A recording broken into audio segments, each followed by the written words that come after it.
All right, guys, we're back with another great episode of PFREI, a passion for real estate investments. I'm your host, Fuquan Bilal. It's going to be a great episode. Mike Tish from Homeroom. We're back in school, Mike. We're in Yep. Homeroom. It's Yeah, 19, that should be part of our ads, right? yeah. That's a nice name. This Yeah. episode is really cool because I'm getting excited about the last few episodes that I had because it's different parts of real estate. And I always say on the show that the reason I love real estate is because there's so many different ways that you can be involved in real estate, and you'll never learn everything that can be done with real estate. And it's just like this never-ending puzzle, and I love it. Thanks for being on the show. So, Homeroom, I give you an opportunity to give you a background. They specialize in helping investors generate 40 to 50% more on rentals, and we'll get into it single family rentals on what they normally get. So talk about your background, let the crowd know where you're from and we'll dig right into it. Yes, name's Mike Tish, one of the co-founders of the company called Homeroom. Um, yeah, so I got into real estate kind of just personally, had a job at a Airbnb actually, finding new hosts for the platform. Um, and you kind of realized that I was like, with my personal properties, could make a lot more money renting out by the room. Um, yeah, so realized kind of throughout the pandemic that I can kind of start offering this as a service. Found like a co-founder named Johnny, kind of like helps run the company. Yeah, and then we basically will take a three-bedroom house, find it for someone, find an investor, um, add in some extra walls, usually get it up to about a six-bedroom, and then rent it out to then six people in their 20s or 30s, looking to save money on rent. So The millennials. yeah, basically. So all right, let me just paint this picture. So I have a 3 to 4 bedroom single family home. Hopefully it has two bathrooms. Yeah, Um, usually it works a lot better. If you don't have two bathrooms, you usually got to spend some extra money to add an extra one in. So yeah, so you spend about 6 to 10 grand adding another bathroom in, and I guess you'll make it back up over a couple of years. But this concept basically is sort of like, I guess, college dorm style, right? So rooming, you got a bunch of not we people, don't push it that hard, right? So right? like No it's bunk like one beds, no it's still four one bunk person. beds in one Exactly. room, one room. Yeah. Um yeah, we had like one of our investors was like, yo, you should put like four or five bunk beds in a room. And it's like, what would you do with parking? It just feels a little bit too much. I'm sure we could, but it's They yeah. don't care about fire hazard or anything. So Yeah, yeah, we don't go that far. So we try to keep it to six or seven people a house, which also makes it so there's not as many issues with neighbors and everything, and it's a relatively nice place to still live. So yeah, so let's dig right into that. So here's the concept: single family home, 3 4 bedroom house. You guys either give the owner an opportunity to go ahead and put up some more partitions or some more walls to create additional bedrooms, max 4 to 6 people in the house. Um, Preferably is good if they have two bathrooms. Is there like, and I know that works good like in New York and San Fran or different areas where rent is really expensive, but people are going to school in these areas, or maybe they have a tech job or whatever, and they want a room with certain people, and probably areas like Atlanta, like the hot metro areas. I'm guess that's hot. Is there a market specific that you have for this, so the audience would know? Because you have things that come to mind to me is regulation, right? And I know some areas yeah, are more regulated than others. You have with the fire department, you can't have this many people in a room, and you know, it's I know a lot of people rent out to college kids and they may have a 3 bedroom, but then they may have a little den or they might have a bunk bed inside of the front room and it's they using that room. So explain how are you guys avoiding any troubles with regulations, and what areas are you specifically focusing in doing this? yeah. I mean, so we are more likely to be closer to college towns, more likely than not. Less regulations, they're used to it, right? Like some a lot of benefits. We've kind of found that kind of even within the eight markets we're in, there's a lot of suburbs that are like very cool with it. Right, like West Atlanta is like pretty much you can kind of do whatever you want. Most of the areas of Dallas we're in are very open. Austin up in Round Rock is pretty great.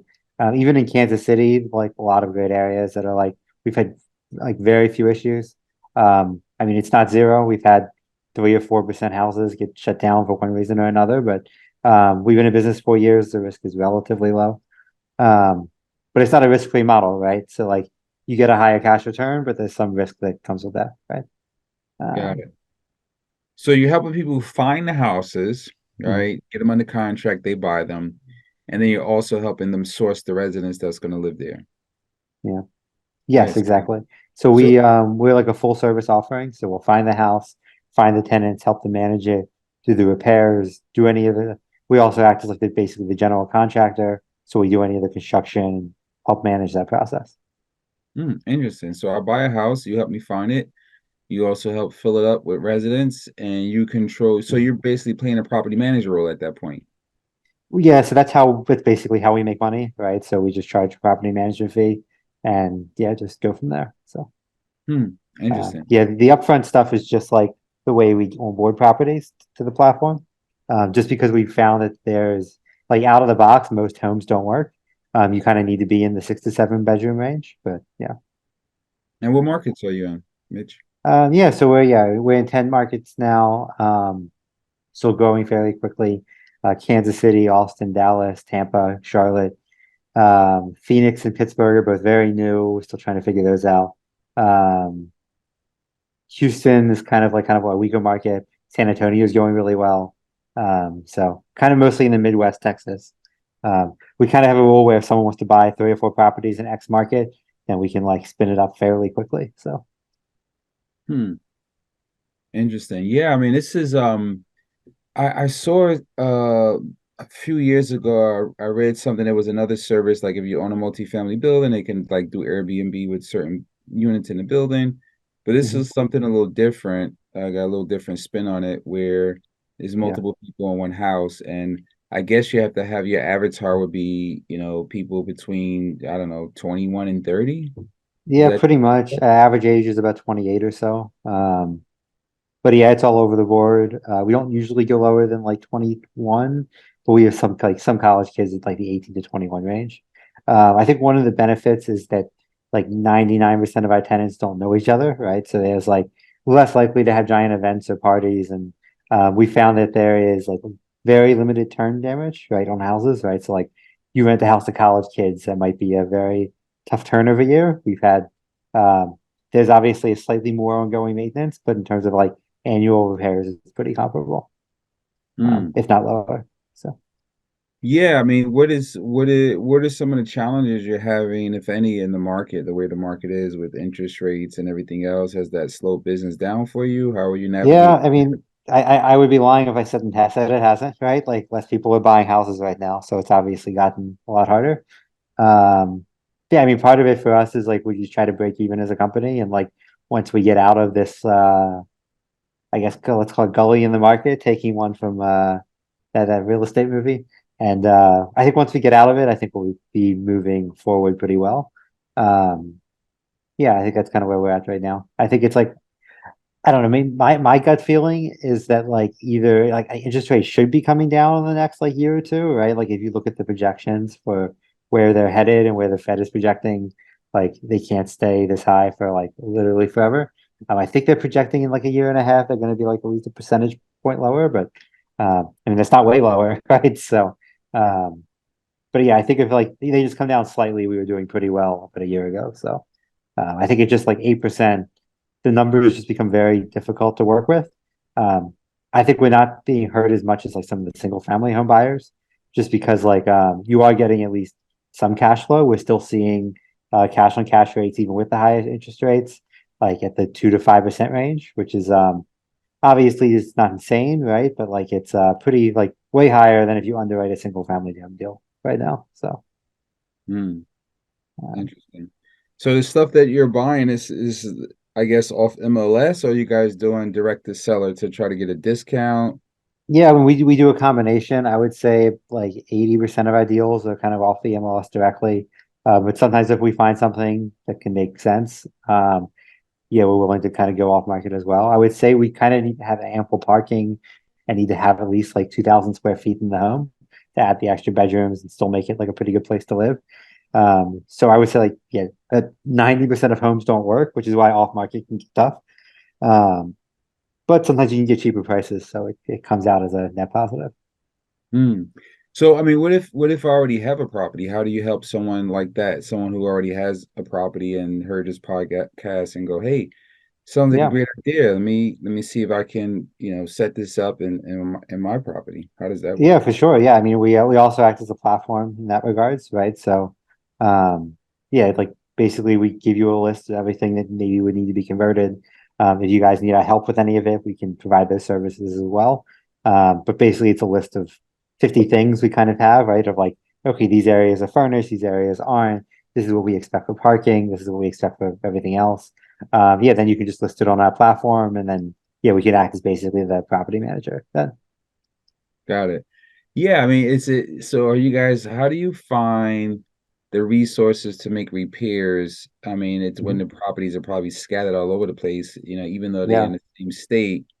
Geographically, are you saying, "Hey, we're in this state, but we're focusing on these cities in this state," Yeah, this so we're scattered. only in those 10 markets I mentioned earlier, right? So yeah, we kind of aren't really focusing too much everywhere, so we can build out like a network of like people on the ground to actually do the repairs, build out runners to go over there and check. If we need like some people to help like get those leasing things kickstarted, we can do that. We also have like an agent we work with in each market. So it's not trivial getting markets off the ground, but it doesn't take us too long, right? So like some of our leasing is done with leasing agents overseas, so they can slot in relatively easily.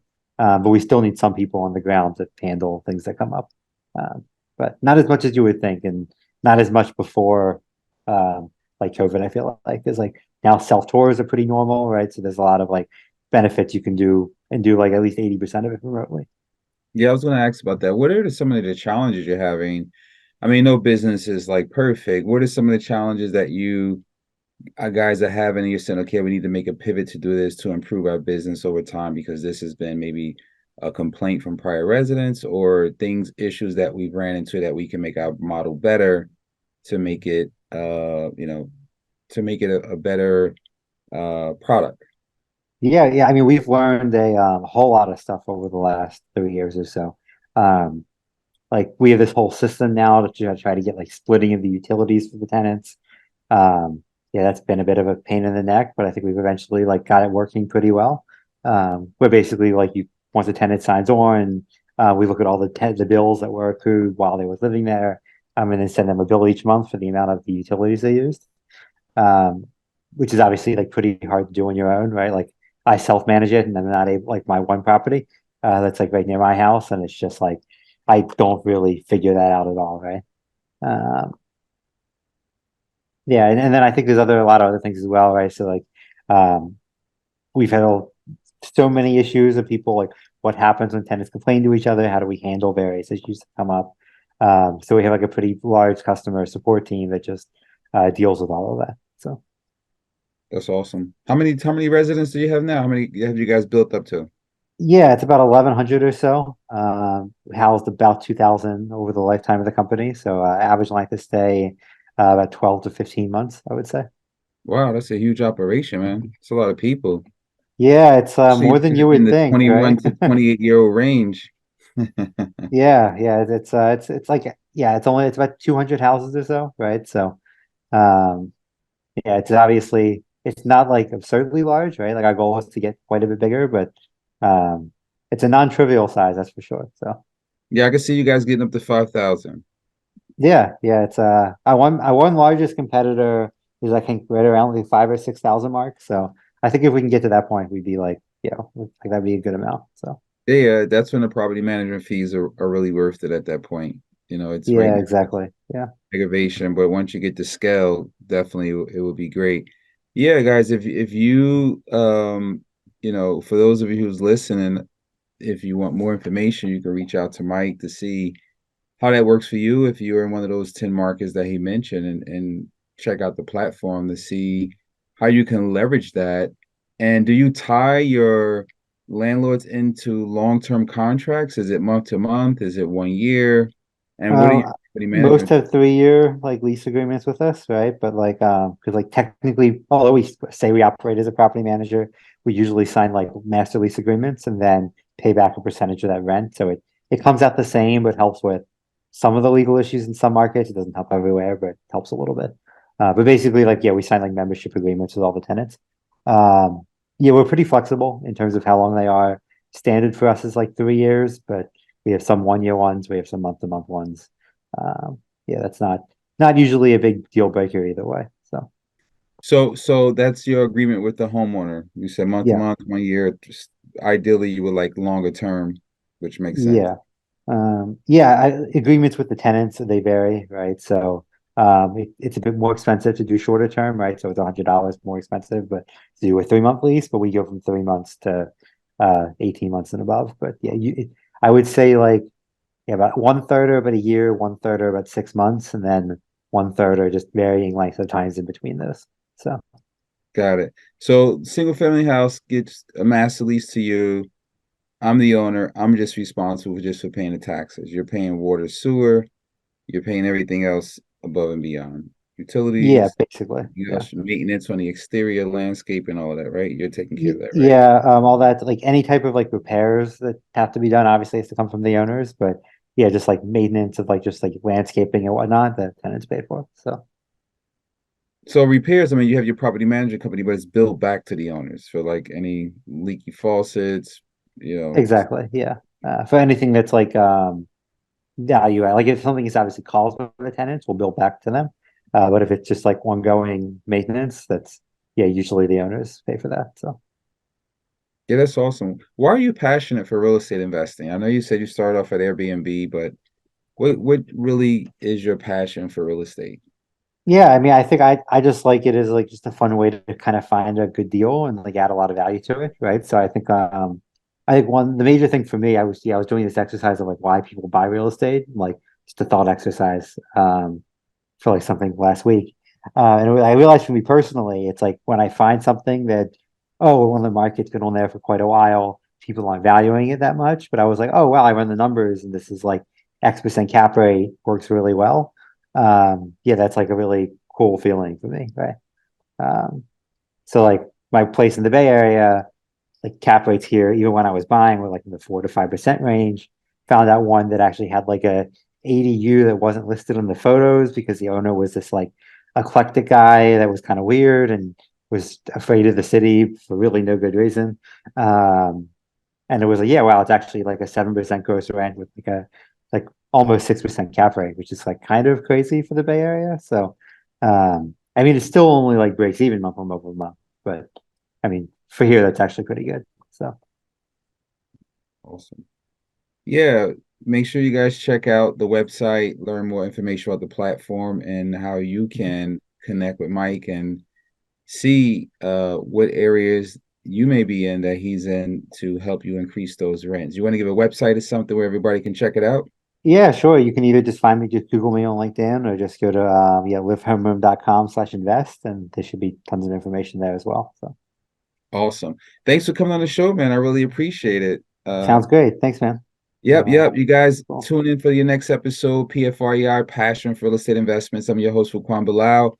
Be sure to like and share us on YouTube and also wherever you can find a podcast. Appreciate your time, man. Thanks for coming on. Cool. Thanks.